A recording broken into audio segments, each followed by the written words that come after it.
اعوذ باللہ من الشیطان اللعین الرجیم بسم اللہ الرحمن الرحیم الم تر کیف ضرب اللہ مثلا کلمۃ طیبۃ کشجرۃ طیبہ اصلها ثابت وفرعها فی السماء اللہم صل علی محمد وآل محمد وعجل فرجهم سلام علیکم ورحمۃ اللہ وبرکاتہ۔ اللہ تبارک و تعالیٰ کا شکر ہے کہ قرآن مجید کا 14 نمبر کا سورہ ابراہیم علیہ السلام ہے، اس کی آیت نمبر 24 کی تلاوت کا شرف میں نے حاصل کیا، جس کا ترجمہ یہ ہے کہ آپ نے نہیں دیکھا کہ اللہ نے کیسی مثال پیش کی ہے کہ کلمہ طیبہ شجرہ طیبہ کی مانند ہے، جس کی جڑ مضبوط گڑی ہوئی ہے اور اس کی شاخیں آسمان تک پہنچی ہوئی ہیں۔ وہ اپنے رب کے حکم سے ہر وقت پھل دے رہا ہے۔ یہاں کلمہ طیبہ کا لفظی ترجمہ پاکیزہ بات ہے۔ اس سے مراد وہ پاکیزہ موقف و اعتقاد ہے جس کا اظہار قول و عمل سے ہوتا ہے، وہ موقف جو انبیاء و رسول علیہ السلام نے اللہ کی طرف سے پیش کیا ہے، وہ پاکیزہ نظام زندگی و دستور حیات ہے جو اللہ نے اپنے رسولوں کے ذریعے انسانیت کے لیے عنایت فرمایا ہے، جس کا نقطۂ آغاز و محکم اساس کلمہ توحید ہے۔ یہ کلمہ حق دلیل و برہان و منطق کے اعتبار سے فطرت کائنات سے ہم آہنگ اور اس کے تقاضوں کے عین مطابق ہونے کے اعتبار سے مضبوط اور محکم بنیادوں پر استوار ہے، بلکہ اس درخت کی طرح جس کی جڑیں زمین میں ایسی گڑی ہوئی ہیں کہ زمانے کی تند و تیز ہوائیں اور طوفان اس کو ہلا نہیں سکتے۔ یہ کلمہ حق ایسا پھیلے گا انشاءاللہ کہ دنیا کے جس کونے تک جانے کی گنجائش ہوگی، یہ کلمہ حق وہاں پہنچ جائے گا، بالکل اس درخت کی شاخوں کی طرح جو آسمان تک پہنچی ہوئی ہو۔ درخت میں پھلنے پھولنے کا بہترین موقع اس وقت آتا ہے جب اس کے لیے سازگار ماحول میسر آئے،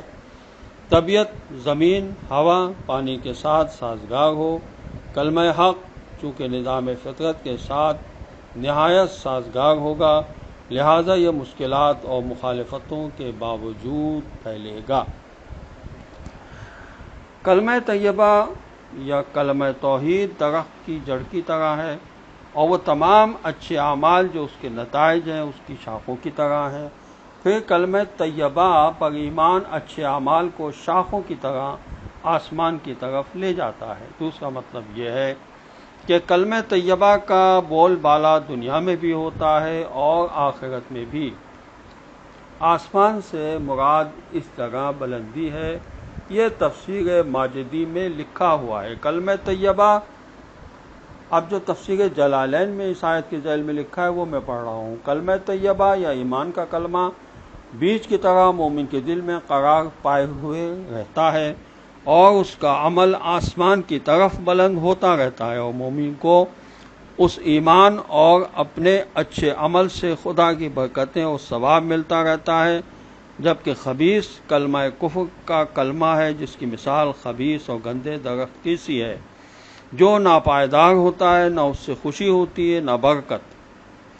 تفسیر روح البیان میں لکھا ہے کہ اللہ نے مومن کے ایمان کو درخت سے تشبیہ دی ہے۔ مومن کا ایمان اس کے دل میں ثابت اور مضبوط رہتا ہے اور اس کے اعمال آسمانوں میں اعلیٰ علیین میں پہنچتے ہیں اور ان کا ثواب ہر زمانے میں ملتا رہتا ہے۔ اور اس کے برعکس کلمہ کفر